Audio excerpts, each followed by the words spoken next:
Okay, and eto guys, no, yung may mga tutulong sa inyo actually, no, kaya nga, sabi nga sa inyo, the end of the tough cycle approaches, may mga tutulong sa inyo. Itong mga tutulong na to, sagot na universe to. Kaya nga sabi sa inyo, di ba, trust the universe. Trust and have faith. Kaya pag nagdadasal kayo, humingin kayo ng tulong kasi i-move ng universe yung mga tao, yung mga tulong sa paligid mo. Yung mga tao para tulungan ka, no? So, kung may mga problema kayo, huwag kayong mag-alala kasi tutulong.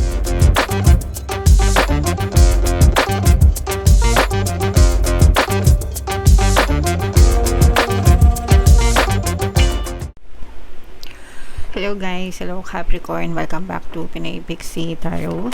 Ang pamagat ng episode natin for tonight is New Moon Kapalaran para ngayong February to March para sa Capricorn, Sun, Moon, Rising sign and Venus. So yung ating New Moon ay sa Chinese New Year, mga Kapixie, February 17 guys. And yung next na New Moon naman natin ay sa March 18. So ang reading na to ay para sa period na yan. Nagkataon din na yung New Moon ngayon ay solar eclipse din, mga Kapixie. So malakas ang energy, guys. Ito yung ating moon message para sa inyo, the end of a tough cycle approaches. Ibig sabihin guys, natatapos na, no, ending ng mga tough cycle, mga paghihirap, pagsubok, challenge. So if ever man na nagdadanas kayo ng mga ganyang klase ng pagsubok or ganyang klaseng sitwasyon, you don't have to worry, medyo marerelax kayo guys kasi ayun nga, na mag-e-end na yung cycle niyan, mga paghihirap nyo guys. So konting tiis na lang, konting tumbling na lang guys, makakatulong yung pag-affirm nyo na this too shall pass, no? Lilipas din ito, malalampasan ko rin ito. Okay, so yeah. Attune to the moon, release control and trust the universe, mga Kapixie. Kay universe tayo magtiwala guys, no? Hindi natin kayang kontrolin yung mga pangyayari sa buhay natin. Ang kaya nyo lang kontrolin guys is yung mga perception nyo, yung mga paniniwala nyo, mga Kapixie. But the universe, siya yung nagmo-move ng mga tao, bagay, sitwasyon sa paligid natin. So you just have to simply trust the universe. Everything will always work out for you basta nagtiwala kayo sa mga dasal nyo, sa mga minamanifest nyo. Especially if you are always praying and manifesting guys, mas lalong kailangan nyo magtiwala kay universe, okay? Additional meaning, a professional project may be ending now. So yung mga project based natin na mga Kapixie, maaaring may mga magtapos na mga project sa inyo. And ano din yan guys, no?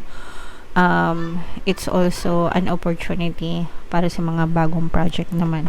So pag may mga natatapos, may bagong simula na dumadating. Admit if you have been overly hard-headed or hard-nosed, especially Capricorn, no? Mga Capricorn, medyo stubborn talaga yan. Baka magalit yung ibang Capricorn. So kapag feeling nyo masyadong matigas yung ulo nyo guys, no, kalibitin nyo yung sarili nyo guys. And you have to find a balance between your personal and private lives. Pag trabaho, pag personal. Wag nyong imimix yun, mga Kapixie. Kailangan may mga boundaries kayo guys. And it's time to stop fearing the worst, no? Wag kayong, alisin nyo yung takot. Kasi yung takot, wala namang maitutulong na maganda yan guys.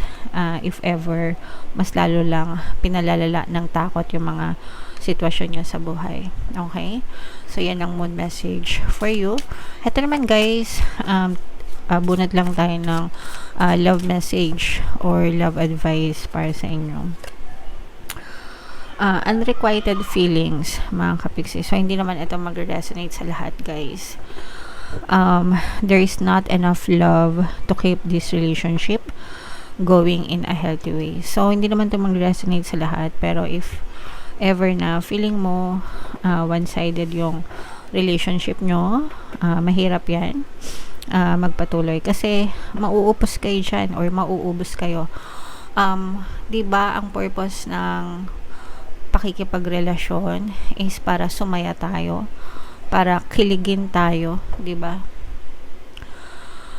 Para maging masaya tayo. So kung ikaw lang yung nagbibigay at hindi ka nakakatanggap, tingin mo ba masaya yun? Syempre hindi. So pwedeng magtiis ka ngayon, pero kapag naubos ka na kasi nga hindi ka nakakakuha, mawawala din yan, no? So sayang lang yung effort nyo, mga kapiksi. Okay? So yeah, take it how it resonates, guys. Comment down below if naka-resonate kayo dyan. So, shuffle natin to. Hanapin natin yung energy ng Moon at saka yung energy ng Capricorn. Habang sinashuffle ko to, guys, panoorin nyo muna yung video natin regarding sa ating paano mag-manifest ng abundance video course. Kapiksi, sawa ka na ba sa mga struggles at hirap sa buhay mo? Masipag ka ba at masikap sa buhay ngunit hindi ka pa rin umaasenso? Ilang beses ka na bang nag-attempt magnegosyo at mag-invest pero palagi ka pa rin nalulugi? Sa pagkakataon na ito ay maaaring may subconscious beliefs ka na nagiging balakid sa iyong pag-unlad at pagyaman. Introducing, paano mag-manifest ng abundance video course. Dito ay matututunan mong ma-overcome ang mga balakid mo para tuluyan ka ng umunlad, umasenso, sumagana, maging matagumpay, successful at maswerte sa iyong kabuhayan, pera, trabaho, negosyo sa lapi at kaperahan ng bonggang-bongga. Dali, mag-send na ng email sa pinoypixie@gmail.com at simulan na ang iyong pagyaman ngayon. Alright. So, sa lahat ng gusto mag-avail ng course, guys, meron tayong paano mag-manifest ng abundance video course, paano mawala ang third party at magkaroon ng harmonious na relationship, paano pabalikin si ex or vice breakup. Sa mga interesado, guys, mag-send lang kayo ng email sa pinoypixie@gmail.com. And sa mga naghahanap ng pampaswerte na lucky charms or bracelet of Ventolin tsaka Citrine, may makita kayong link sa description box. Available na yung ating money shaker jar, guys. Sa mga gusto mag-avail, mag-message lang kayo sa WhatsApp. Nasa description tsaka sa comment. So, Capricorn, eto guys, Capricorn kaya represent ng King of Pens. So, ito yung sinasabi nating tough cycle, mga kapiksi, no? But, ito yung mga tough cycle, ito yung mga problema, pagsubok and challenge. Pero, sabi nga natin kanina, di ba? The end of a tough cycle approaches. So, for some of you, pwedeng na-experience nyo pa ito, pero pagpasok ng new moon season hanggang sa next na new moon, guys, mararamdaman nyo na parang unti-unting nagsusubside, no? Ibig sabihin, unti-unting nawawala, unti-unting humihina, unti-unting nababawasan yung energy ng mga problema, unti-unti siyang nagdi-dissipate, nawawala, no? So, malalampasan nyo rin yan, mga kapiksi, no? Basta, wag kayong susuko and gawin nyo lang yung best nyo hanggang sa masolusyonan nyo to. Just keep on praying and affirming para talagang tulungan kayo ng universe na dumating yung mga solusyon sa mga problema na pinagdadaanan nyo. But then again, no, sabi nga sa inyo, maaaring matapos yan and makakapagpahinga din kayo. Ito, guys, pwedeng bahagi ng mga problema nyo is yung mga conflict din, no, with other people, especially kung meron kayong mga miscommunication, may mga gap kayo sa ibang tao, sa mga kaibigan nyo, kapatid, kapitbahay, kahit kanino, mga kapiksi. So, yung mga gusot maaaring matapos and makakapagpahinga din kayo, magkakaroon din kayo ng peace of mind. Ito naman, guys, nadadaan naman ito sa mabuting usapan. So, hanggat makakapag-usap kayo, hanggat maayos nyo yung mga gusot, ayusin nyo para everybody happy, mga kapiksi. Alright? Okay. And ito, guys, no, yung may mga tutulong sa inyo actually, no, kaya nga sabi nga sa inyo, the end of a tough cycle approaches. May mga tutulong sa inyo. Itong mga tutulong na to, sagot na universe to. Kaya nga sabi sa inyo, diba, trust the universe. Trust and have faith. Kaya pag nagdadasal kayo, humingin kayo ng tulong kasi i-move na universe yung mga tao, yung mga tulong sa paligid mo. Yung mga tao para tulungan ka, no? So, kung may mga problema kayo, huwag kayong mag-alala kasi tutulungan kayo ni universe, mga kapiksi. And eto guys, nakikita natin na sinasagot yung mga dasal nyo. For some of you guys na maaaring may mga bagong project, kasi nga diba sabi natin maaaring may mga magtapos na mga project sa inyo. And syempre kapag may nagtapos, meron din mga bagong project na paparating sa inyo. So ito yung mga bagong project, mga bagong transaction, mga kapiksi. So maaaring ma-push yung mga transactions nyo guys. And ito yung mga sagot sa dasal ninyo. These are your wishes coming through, answered prayers. So hindi kayo papabayaan ni universe. Sagot kayo ni universe, mga kapiksi. And so what else guys, tingnan pa natin.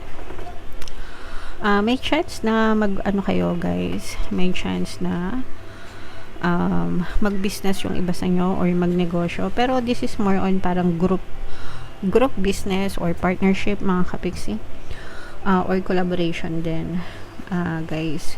Kumbaga lumalakas yung loob mo na magnegosyo kasi marami kayong supporters, at saka parang meron kayong mga partner, no? So kunwari mga magkakaibigan kayo, pare-parehas kayo na gusto nyo magganyan na business. So, nagsusuportahan kayo, mga kapiksi. Kasi minsan, kapag nagnegosyo ka, tas ikaw lang mag-isa, medyo nakakatakot, di ba? Pero pagka meron kang mga kaibigan na pwede rin mga kapatid, no?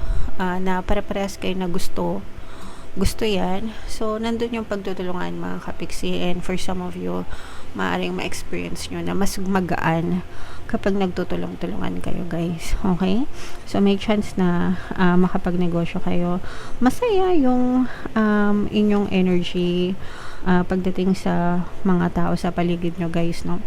So, friends, family, yan, nararamdaman natin na parang magaan kasi, at saka parang pag yun nga yung sinabi natin na pag kailangan nyo ng tulong, madaling magsabi sa kanila kasi nga si universe na yung mismong magpapagalaw sa kanila para ibigay yung tulong na kailangan nyo, mga kapiksi. Kaya wag kayong magsasawang magdasal guys, okay? Alright, so yeah, comment down below guys if naka-resonate kayo yung mga magaganda dito guys. I-mind nyo na sa comment section. Ito yung ating 2026 kapalaran. Ito naman yung ating success stories ng paano mag-manifest ng abundance with your course. Click here to subscribe guys. Thank you for liking, sharing, and subscribing. See you next time. I love you all. Have a nice day. Bye bye.